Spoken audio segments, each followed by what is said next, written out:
Welcome to the new season of the Live Your Spa Life show. The Spa in Spa Life stands for Seek Power Always, that divine power within you to do what you're here to do. The theme for this season is Freedom Fighter. Amazing people like you share ways to ensure your freedom physically, financially, spiritually, and in your relationships to create a world-class life. In these times of uncertainty, it's time for you to move past the distractions and start trusting yourself more through your God-given knowingness. No one truly knows better what's best for you than you.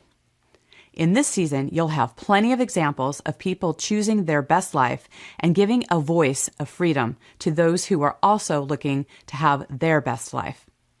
Thank you for sharing your precious time with us and being part of the Live Your Spa Life conversation.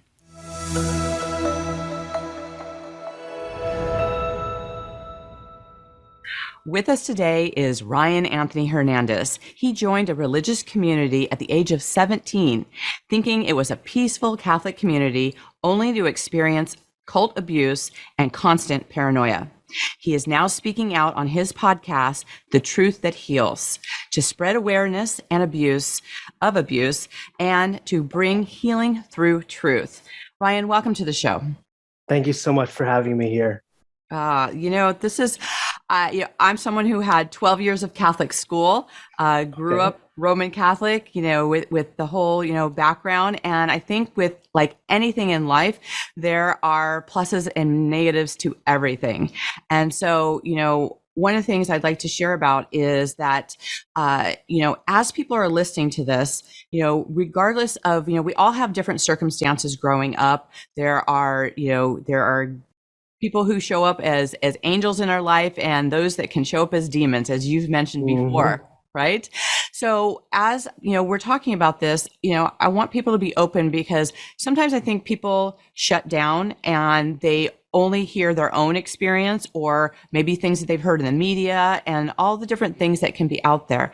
But everyone can have a different experience, and it can also depend who you're in connection with, right? Who you are connecting with along your journey. So Ryan, I'd love with that context in mind, because I really want people to just kind of, if they're driving, pull over or just to really pay attention, because people's lessons are something that we can always take something away. And I don't want people to think like, well, that has nothing to do with me, right? Because everyone has a truth to share in their life. And that's why I love that you are open to share this. So if you can just kind of talk about your journey.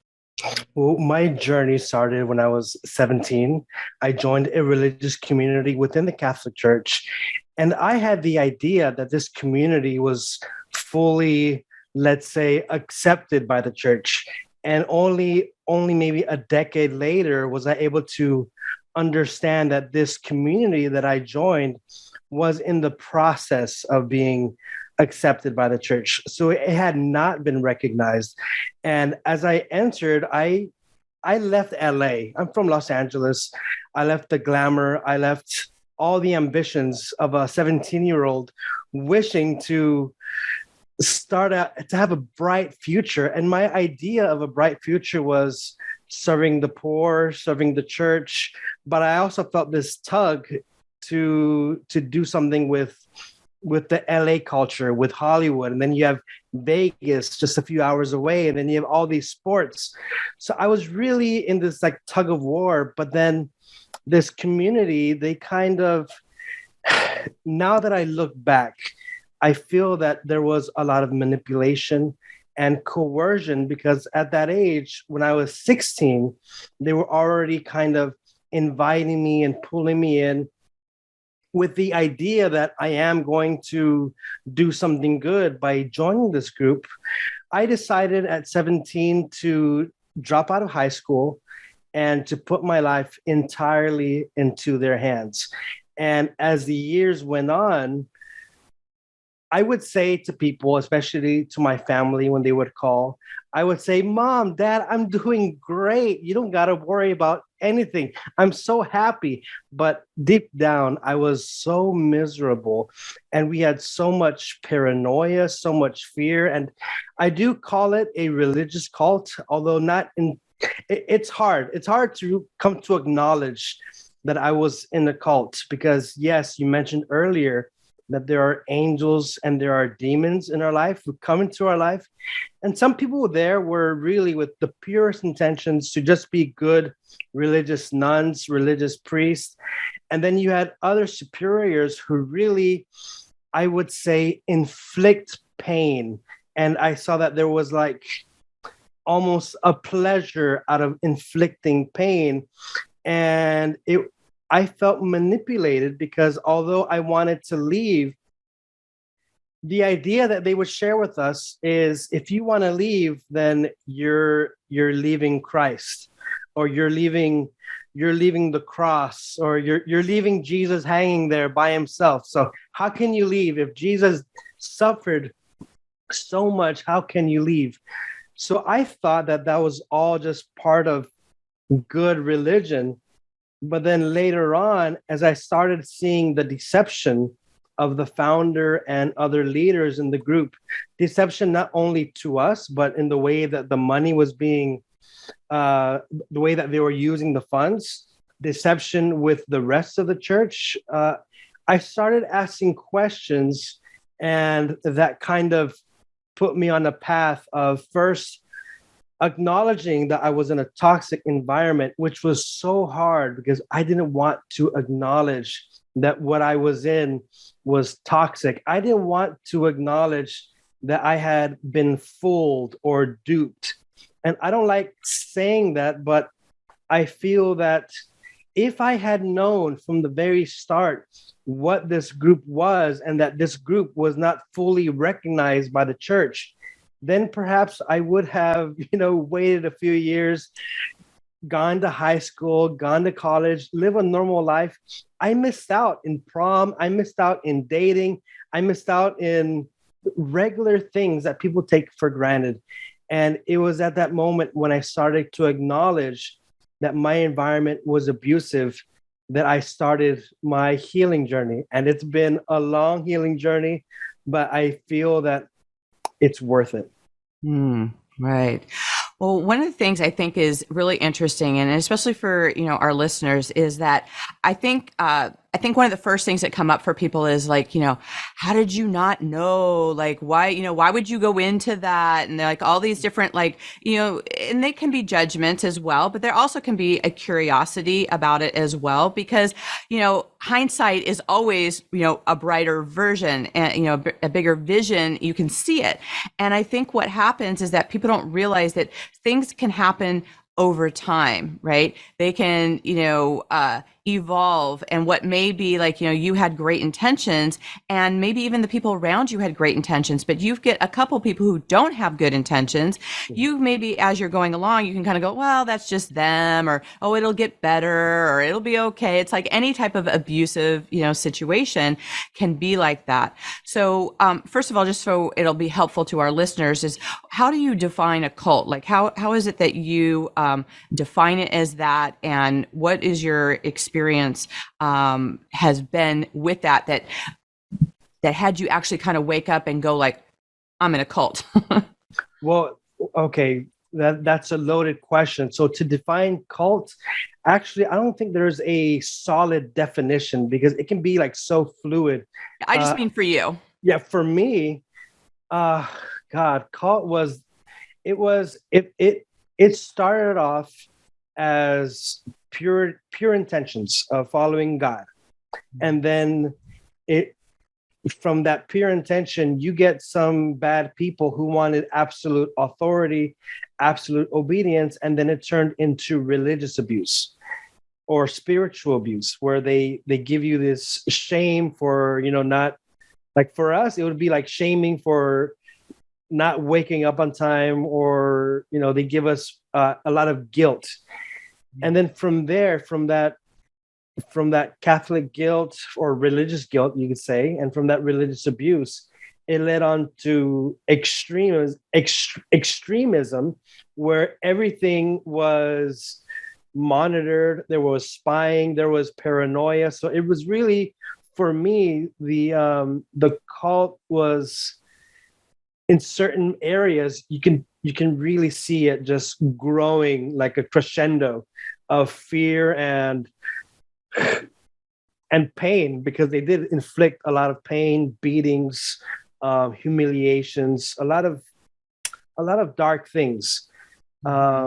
So when I woke up, well, first I had to wake up to the fact that it was not religious. The abuse is not of God. And when I woke up to that was actually when a nun from a different order was telling me that, well, she told me that if a superior like beats or humiliates the subject, that person, that superior, is not being Christ-like. And that just shook my world, because I thought to be mean, to humiliate the members, I thought that was part of helping others go to heaven. So this nun kind of shook my world, and which led me to finally leaving the group. And over the years, I've done my soul searching, going to libraries, reading, watching a lot of YouTube. I didn't know about YouTube before I joined, because I joined in 2004, and we were totally away from the world. No internet, no television, no newspapers. So when I left in 2015, I ran into YouTube, and now I had access to books. So that really aided my healing journey, and to be able to understand how it was very cultish and negative. Right, right. Well, and I think that, a lot of cults get tied in with religion, because they basically pit against you, like, well, you're doing this for God, or you're doing it for Jesus, right? And you're like, well, I would do anything for Jesus, right? Yeah. So if he can withstand something, then we see the correlation in that. And, there is a lot of old school. And I remember, I didn't have this in the school that I went to, but I know that, a lot of people have like the nun stories, right? With the ruler and all of these things that have, in a lot of ways, have evolved, but there are still groups that believe that, right? They still believe that is part of the process. So for you, how have you been able to kind of unwind the connection between like religion and religious doctrine to like your personal relationship with Jesus and God? Have you been able to pull those two apart and be able to have your own relationship? So recently in my podcast, The Truth That Heals, I had a special guest, Yanya Lalich, who was an expert on cults and the whole abusive environment. And she gave some good advice for me and for the viewers, which was to make a timeline and to note down everything that happened to you.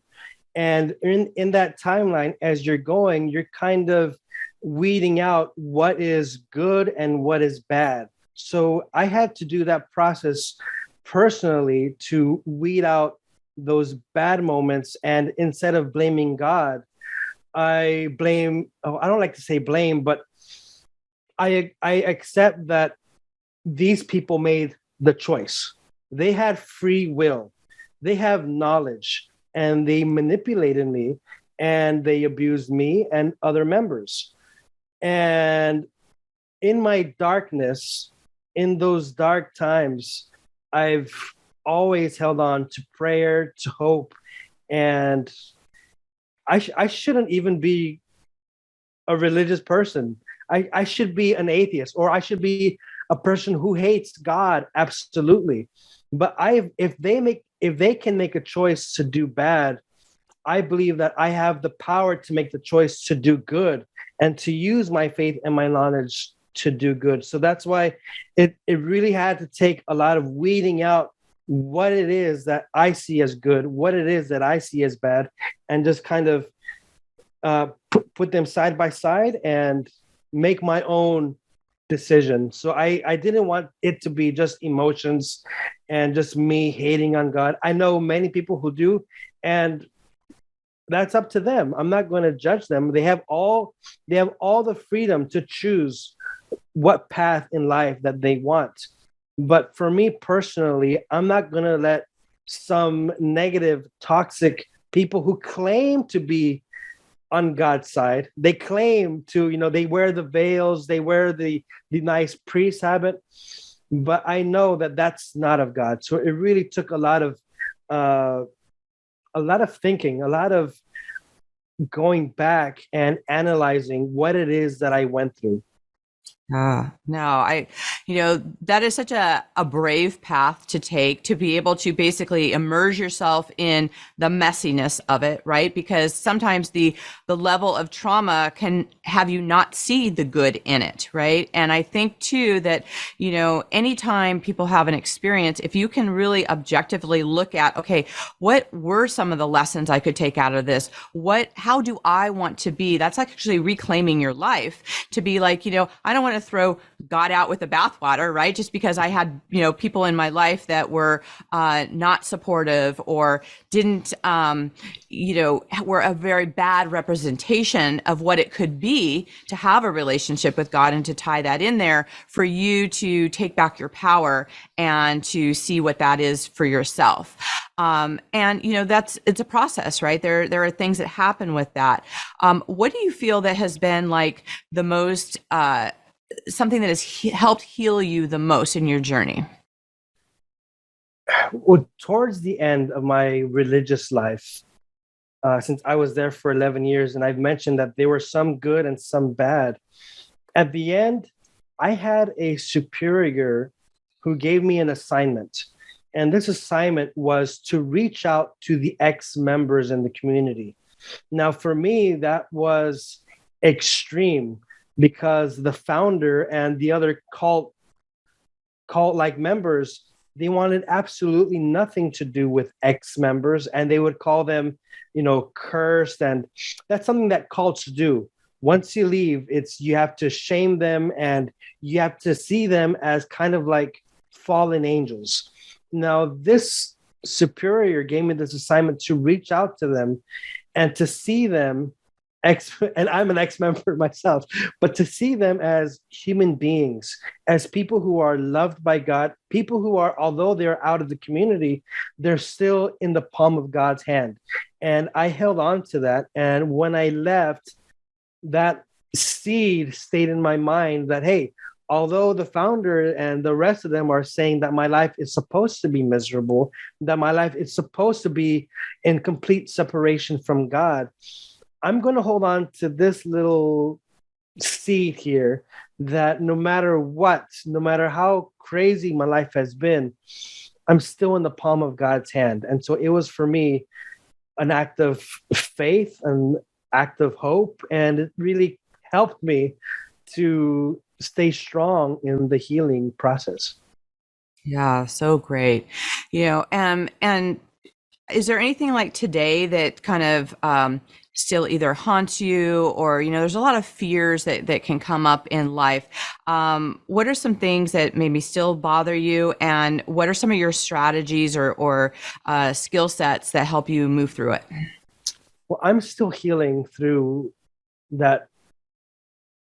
They gave me the idea that anything I do will be a failure. Anything I try, anything that I jump into will be unblessed by God, because I'm no longer there. So me doing the podcast has been, for me, it's been very brave, because I don't want to do it. A part of me wants to just, well, the first year when I came back home, I stayed in my room, locked up and afraid to live life, because they would tell us that if you leave this place, you're going to be a misfit and cursed. So my idea is, well, God will then take my life. What's the point of me living? What's the point of me planting seeds along the way? What's the point of me trying to bloom when the sun is not shining in my soul or in my life? And so I've really had to do therapy.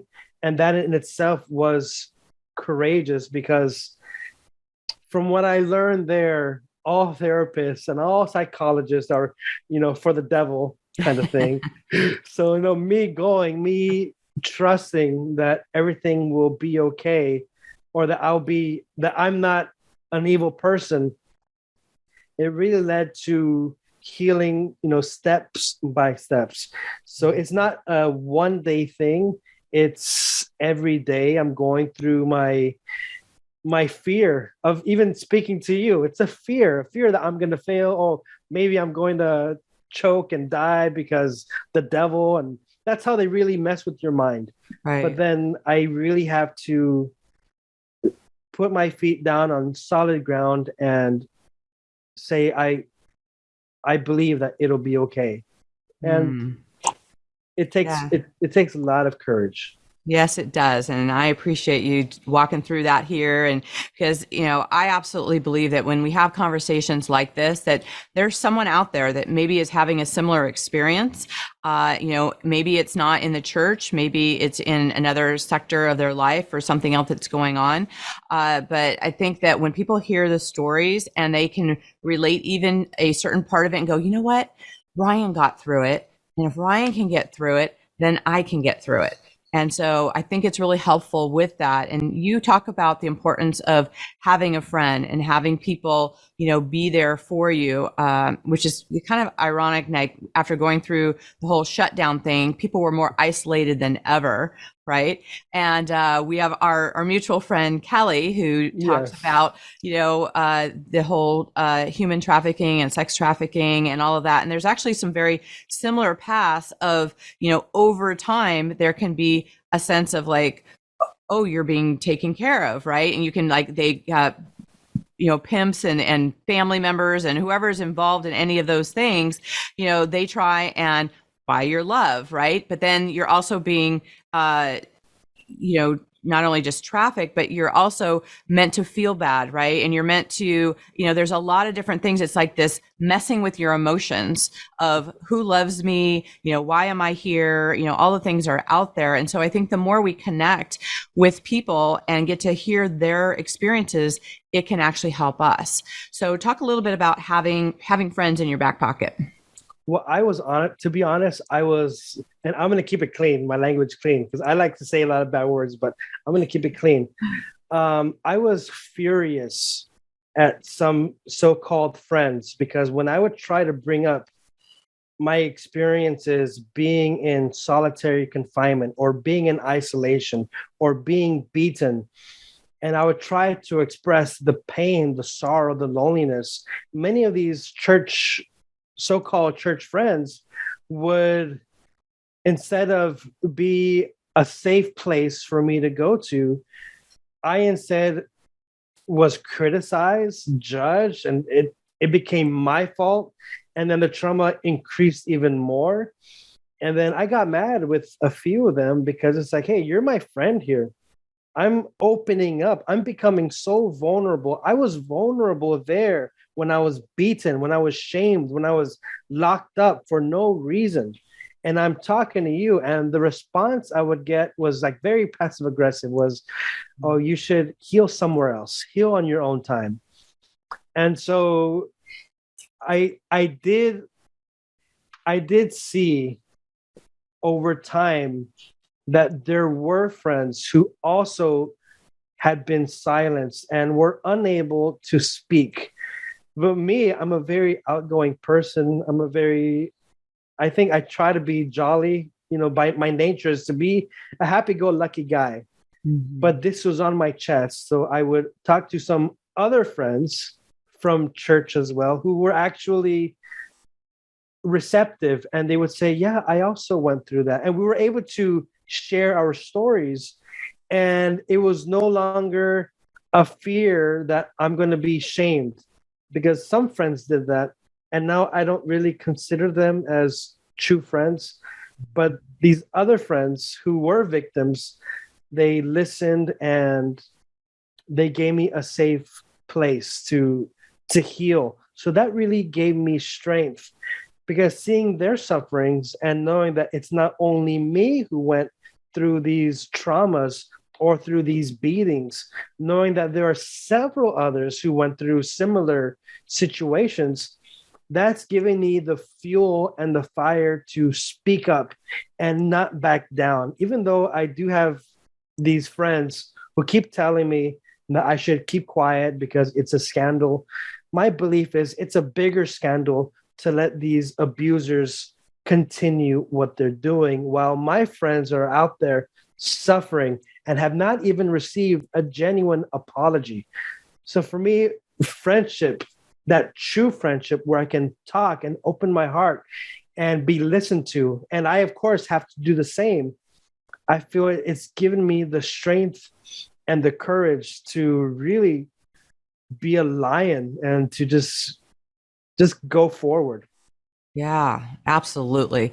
It's like we definitely have to have, friends in our life that are willing to hear the good and the bad, right? And I think that there is a tendency for people to not want to hear, the bad. And, it's probably not even a good word because I don't necessarily think that there's good and bad. There just is, right? We just have experiences, and how we label them as that can be a big difference in how we experience it. And I think what happens for people that want to shut down conversations, I think it has to do more with their fears, right? Because especially if they grew up, in the church, they had their own experience of what that looks like, and whether they had negative experiences or positive, hearing something that is traumatic, sometimes I think people tie it to, because they make it about themselves, right? And like they look at it like, well, if you had a bad experience, does that mean that what I believe is not true, right? And when people are faced up against their belief systems and what they've been taught, and then when it's really different from what their own experience, there can be a reaction of like, well, that can't be, or why did that happen to you? And I don't know anybody else that that's happened to, right? And so they try and make it more of like, well, if we just isolate this to just, Ryan's experience, then it doesn't land on me. It doesn't affect what I believe, and I can still keep living my life the way I do, versus looking at the totality of what is true for you allows people to go like, there's a spectrum to everything, right? And when you know that spectrum, you can then either decide, are you going to stand up for people and truly be Christ-like, right? And be able to walk the path with them, or are you going to be the people that are throwing the stones, right? Yeah. And be able to see like, okay, what the heck's going on here, and what people are going to do, going forward with that. So, how does forgiveness come into play? Like how has forgiveness, been for you?